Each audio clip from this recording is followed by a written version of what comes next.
स्वागत है आपका और एक नए वीडियो में और एक नए टॉपिक के साथ। मैं हूं डॉक्टर देवू, मैं हूं राजेश। स्वागत करते हैं हमारे यूट्यूब चैनल में। फ्रेंड्स, आज का जो वीडियो हम लेकर आए हैं जिसका टाइटल है JD Vance wife Usha is Hindu, Pakistani intention, majorly right major गुरुवारी।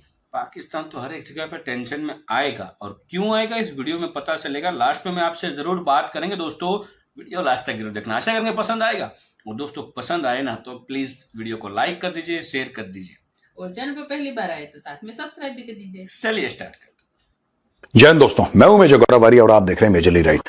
अच्छा दोस्तों, जब से जेडी वांस जो रनिंग मेट हुआ है डिक्लेयर डोनाल्ड ट्रंप का और उषा चिलुकुरी जो उसकी वाइफ है, उसका पता लगा है पाकिस्तानियों को कि एक प्रैक्टिसिंग हिंदू है, तो पाकिस्तानियों को सांप सूंघ गया। मैं आपको बता रहा हूं, खट्टी डकारें आ रही हैं लाहौर के स्टूडियोज में, खट्टी डकारें इनको। अब ये कह रहे हैं कि क्या हमारे साथ गेम हो गया है। वो कह रहा है हाँ हाँ चौधरी साहब, हमें भी लगता है एक साजिश हो गई है। तो वो कह रहा है कि हमारे साथ साजिश हो गई है क्योंकि अब फिर हिंदू बैठेगा व्हाइट हाउस में और वहां से साजिश करेगा। इनका दिमाग देखो पाकिस्तानियों का। ठीक है, मैं 2-3 बातें बताना चाह रहा हूं। कल्चरली इंडियंस क्यों सक्सेसफुल होते हैं, मैं यहां पे पाकिस्तानियों की मजाक उड़ाने के लिए आज के मेजरली राइट का इस्तेमाल नहीं करूंगा। पाकिस्तानी खुद काफी हैं अपनी खुद की मजाक उड़ाने के लिए, तो उसके लिए उनको गौरवारी की जरूरत नहीं है। They keep on making fun of themselves. कहने की बात यह है कि यह डिस्कशन हो रहा है पाकिस्तानी मीडिया में कि इनकी शादी उसके साथ हो गई है तो अब यह पॉलिसी कंट्रोल करेगा। फिर जाहिर सी बात है यह इंडिया की साइड लेगा। यार, छोटा दिमाग छोटी सोच, राइट। अच्छा, ये भी डिस्कस हुआ है पाकिस्तानी टेलीविजन चैनल्स की बात कर रहा हूं मैं, यूट्यूब की बात नहीं कर रहा, टीवी चैनल्स। ये भी डिस्कस वहां पे बड़ा हुआ है। कह रहे साहब ये पता लग रहा है कि अच्छा वो तो हिंदू है, तो फिर फिर तो इंडिया के साथ रिलेशंस इनके फिर से अच्छे हो जाएंगे। और ये कैसे हो गया है, ये कैसे, मतलब they are unable to come to terms. दोस्तों, जो पिछले मेजरली राइट मैंने करा था उसमें मैंने आप बताया था ना जेडी वांस का स्टेटमेंट, जब उसने बोला था कि UK becomes the first Islamist nuclear state, है ना। उसमें मैंने एनालाइज आपको करके ये बताया था कि साहब जो लोग घुल मिल नहीं सकते वो कभी सक्सेसफुल नहीं हो सकते, राइट। अब जेडी वांस क्या कहता है, जेडी वांस कैथोलिक है, वो ईसाई है, उसकी बीवी हिंदू है। शादी के बाद भी वो खुद ईसाई है, उसकी बीवी हिंदू है। और वो क्या बोलता है कि मुझे एक बेहतर ईसाई बनने के लिए मेरी वाइफ ने, यानी कि जो उसकी वाइफ है जेडी वांस की, कहता है कि उसकी जो वाइफ है उसने प्रेरित करा कि तुम बेहतर ईसाई बनो। क्योंकि मैं तो ऐसी था, ठीक है, मां बाप ईसाई थे इसलिए वो ईसाई घर में पैदा हो गया, लेकिन उसने कभी रिलीजन को सीरियसली नहीं लिया। और ऐसे कई सारे अमेरिकन हैं जेडी वांस जैसे, उनको कोई फर्क नहीं पड़ता, कोई फर्क नहीं पड़ता वो कौन से मजहब के। उनको मजहब, उनके लिए जो धर्म है that is of zero value. आप सोचिए, आज की तारीख में पाकिस्तानी ये डिस्कस कर रहे हैं कि उसकी वाइफ, ये वो, vice president, White House access, ये सब ड्रामा वहां पे चल रहा है। मैं पाकिस्तानियों को सिर्फ एक बात, और मैं यहां पे आपको ट्रोल नहीं कर रहा, ठीक है, वो तो थोड़ी देर के बाद आप मेरा और कोई प्रोग्राम देख लेना, चाणक्य डायलॉग्स देख लेना, लपेट लूंगा आपको, तो डोंट वरी। या अगले दिन का देख लेना चाणक्य डायलॉग्स, कभी कभी देख लेना यार, वो तो लपेट लूंगा आपको। यार एक बात समझना, हिंदू कभी ये नहीं कहता कि मेरी तुम्हारे साथ शादी है और मैं तुम्हें कन्वर्ट करना चाहता हूं, कन्वर्ट करना चाहती हूं। व्हेन वी से वासुदेव कुटुंबकम, वासुदेव कुटुंबकम का यह मतलब है the world is a family. सारी दुनिया भरे, कोई फर्क नहीं पड़ता।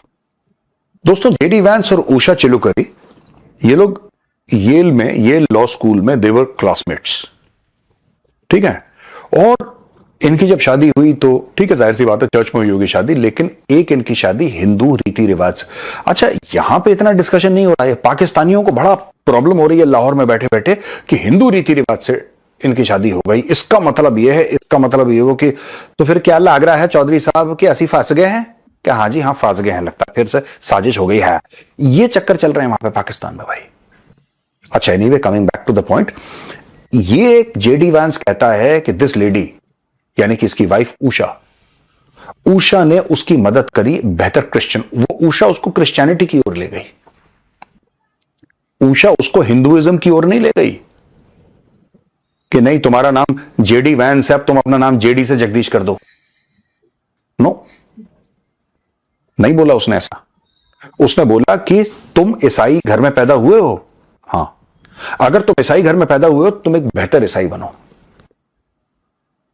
दोस्तों ये सनातन की ट्रेनिंग है, ये पाकिस्तानियों के समझ की बहुत, ये सनातन की ट्रेनिंग है। और उषा ने वही करा जो उषा के मां बाप ने उसको सिखाया था। उषा के मां बाप ने जो समझाया था उसको कि बेटा ऐसे आपको जिंदगी जीनी है, इसको कहते हैं इंसानियत। इंसानियत ये नहीं है कि अगर तुम्हें उषा के साथ शादी करनी है, ठीक है, तो जेडी वांस जब तक जगदीश नहीं बनेगा उसकी शादी नहीं होगी, राइट। और जेडी वांस तो खुद ही नास्तिक था पहले, he was himself an atheist. वो बाद में शादी होने के बाद ही बिकेम अ बेटर क्रिश्चियन। वो खुद कहता है became a better Christian after I married Usha, जो भी उसकी वाइफ का नाम है, तो वो कहता है खुद। अच्छा, इन लोगों का एक और क्लासमेट है विवेक रामास्वामी, आपको पता था वो ट्रंप के खिलाफ वो रिपब्लिकन पार्टीज की ओर से, रिपब्लिकन पार्टी की ओर से he was a candidate and he wanted to be the president. दोस्तों विवेक रामास्वामी वही है जो ट्रंप के खिलाफ लड़ा था, बोथ रिपब्लिकन्स, लेकिन रिपब्लिकन से एक नाम जाएगा ना, एक नाम जाएगा, तो वो नाम गया ट्रंप का। ट्रंप ने चुनाव में इनको हराया अभी, फिर इन्होंने अपना नाम विड्रॉ कर लिया विवेक रामास्वामी ने। तो ये सब फैमिली फ्रेंड्स हैं।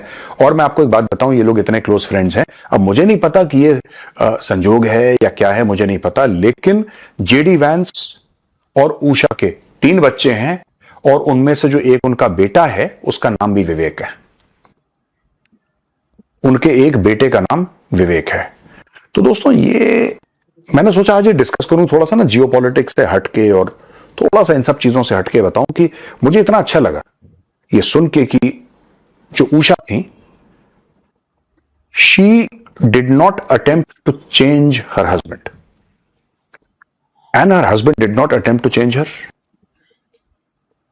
देखिए ना, इस अंडरस्टैंडिंग से दुनिया चलती है कि आप किसी को चेंज करने की कोशिश न करें। और मुझे ऐसा लगता है कि यह बहुत बड़ा सबक है, खासतौर से उन पाकिस्तानियों के लिए जो लाहौर में स्टूडियोज में बैठ के बकवास कर रहे हैं, कराची में स्टूडियोज में बैठ के बकवास कर रहे हैं कि अब एक हिंदू आ गया है। अभी आप देखिए, अभी अभी तो राहत की हमने सांस ली थी जब ऋषि सुनक इलेक्शंस हार गया था, अब हमारे सर के ऊपर एक और आने वाला है खतरा। तो चौई साहब आपको लगता है कि साजिश हो गई है? तो चौई साहब ने भी बोल दिया साजिश हो गई है। वो कोई साजिश नहीं हुई। सक्सेस स्टोरी क्या है? यूके में जो इंडियंस हैं डू वेरी वेल, यूएस में आपको पता है टॉप अर्निंग ब्रैकेट में है जो गोरे हैं, गोरों से ज्यादा पैसा कमाते हैं इंडियंस। क्यों वाई? इसलिए एक तो मिडिल क्लास वाले ज्यादा जाते हैं वहां पे, सारे पढ़े लिखे रहते हैं। हमारा इंडिया का प्राइमरी वेपन जो है दोस्तों, हमारा जो सबसे बड़ा हथियार है, वो हथियार हमारा एजुकेशन है यार। आवर वेपन इज एजुकेशन, पहली बात। दूसरी चीज जो बड़ी स्ट्रांग है हमारे फेवर में कि हम लोग जेल कर जाते हैं, हम लोग घुल मिल जाते हैं। हमारे घरों में, हिंदुओं के घरों में यह नहीं सिखाया जाता कि बाकी सब बेवकूफ हैं, किसी को कुछ नहीं पता, बस तुम ही सितारा हो जो आसमान से गिरे हो जमीन पर और जमीन धन्य हो गई है और तुम्हारे आने से सब कुछ बदल गया और मौसम में बाहर आ गई है। ऐसा कुछ भी नहीं है यार, ऐसा कुछ भी नहीं है। तो हम लोग क्या है, घुल मिल जाते हैं। We are very accepting of other cultures. And thirdly, because India में इतनी डाइवर्सिटी है तो इंडियंस थोड़े से कम जजमेंटल होते हैं। मैं ये नहीं कह रहा कि इंडियंस जजमेंटल बिल्कुल नहीं होते हैं, इंडियंस भी जजमेंटल होते हैं, लेकिन इतने भयानक जजमेंटल नहीं होते। ऐसा नहीं कि तुम क्योंकि हमारा रिलीजन, हमारा मजहब फॉलो नहीं कर रहे इसलिए तुम आग में जलो, ये कॉन्सेप्ट नहीं है। हिंदुओं में ये कॉन्सेप्ट है ही नहीं दोस्तों। तो मैं पाकिस्तानियों को समझा दूं कि क्या सक्सेस स्टोरी है, क्यों ऐसी चीजें होती हैं। ये कुछ नहीं, सनातन की शिक्षा और कुछ नहीं है। थैंक यू दोस्तों, वीडियो को यहाँ तक देखने के लिए। ये बात सही है, ये हमारे ऐसा समझ लो कि ज्ञान जो हमारा हिंदू धर्म में, सनातन धर्म की जो सत्यता है, सनातन धर्म में हमें जो सिखाया जाता है, उसका एक उदाहरण ही समझ लो। क्योंकि हम है ना किसी को मजबूर नहीं करते कि भाई आप मजहब चेंज करो, क्योंकि जो हिंदू धर्म है ना, हिंदू धर्म कोई अपना नहीं सकता, हिंदू धर्म में पैदा होना होता है। ठीक है, हम कभी भी हिंदू किसी को कन्वर्ट करने की ट्राई नहीं करें। क्यों? क्योंकि हिंदू धर्म कहता नहीं है, हिंदू धर्म अपनाना हो तो हिंदू धर्म में पैदा होना पड़ता है। तो पैसे बलजबरी की बात ही नहीं है भाई। हाँ, जो स्वेच्छाएं धर्म अपनाते उसकी बात अलग है, लेकिन पाकिस्तानी जो लाहौर में टीवी में बैठ के जो बात करते ना, वो ऑलमोस्ट ऑलमोस्ट समझ लो 90% से प्लस लोग मदरसे से बाहर नहीं पड़े, सारे के सारे मदरसे में पड़े और सेम मेंटालिटी सब, और सबकी सेम मेंटालिटी। और जहां पे स्त्री पात्र देख लिया फिर उसका लाल टपकना स्टार्ट हो जाता है। ये है पाकिस्तानियों की औकात, नैरो माइंडेड माइंड ही नहीं है। और जहाँ पर भी हिंदू देख लिया मतलब वो मतलब किसी फिर बड़े खत्म। पद पे, फिर खत्म, खत्म। फिर ये साजिश हो नहीं, गई, ये साजिश नहीं, ये ऐसा डरते करेगा, हैं, ऐसा ये लोग करेगा, हाँ। डरते हैं। ये लोग वो बोलते हैं ना कहने का कि वो पतली गली से निकल जाने वाला रास्ता हर बार ढूंढते हैं। हर एक जगह पे आप देख लीजिएगा पाकिस्तानियों का शॉर्टकट बहुत ढूंढते हैं। कुछ भी करके शॉर्टकट अपना लो। अब मैं आपको झूठ लग रहा हूं तो आप पाकिस्तानियों की यूट्यूब चैनल बहुत सारी है, पाकिस्तानियों ने भी बनाई हुई, आप जाके देख लीजिएगा। वो शॉर्टकट बहुत ढूंढते हैं, जिस वजह से अभी भी वो पाकिस्तान में है। शॉर्टकट दोस्तों, रास्ता बहुत आसान होता है बट वो टेम्पररी होता है, कुछ समय के लिए होता है। लेकिन जो रास्ता कठिन होता है, जिसको आप पार करके आगे बढ़ते हो, तो वो लाइफ टाइम होता है। उससे उस रास्ते में चलोगे तो कभी आपकी हार नहीं होती। क्यों? क्योंकि आपको ऑल एक्सपीरियंस आपके पास आ जाता है, वो चीज करने का पूरा एक्सपीरियंस आ जाता है। शॉर्टकट तो भाई आप ज्यादा शॉर्टकट खा के देखिएगा, आपको पता चल ही जाएगा। ठीक है, जल्दबाजी में खा लीजिएगा, फिर आपका रिजल्ट देखिएगा, और फिर आराम से खाइएगा, फिर रिजल्ट देखिएगा। डिफरेंट आपको वही समझ में आ जाएगा। क्योंकि बड़े बड़े उदाहरण देने से क्या है कि माइंड में घुसता नहीं है लोगों को। तो जो हम रेगुलर करते हैं उसी का एक एग्जाम्पल आपको दे दिया है। बाकी पाकिस्तानियों को तो जो मेजर साहब ने कहा वैसे हम फिलहाल लेट गो करते हैं। वीडियो यहाँ पे दोस्तों समाप्त करेंगे, आपसे विदाई ले रहे हैं। मिलेंगे और एक नए वीडियो में आपके साथ। टिल देन, जय हिंद, जय भारत।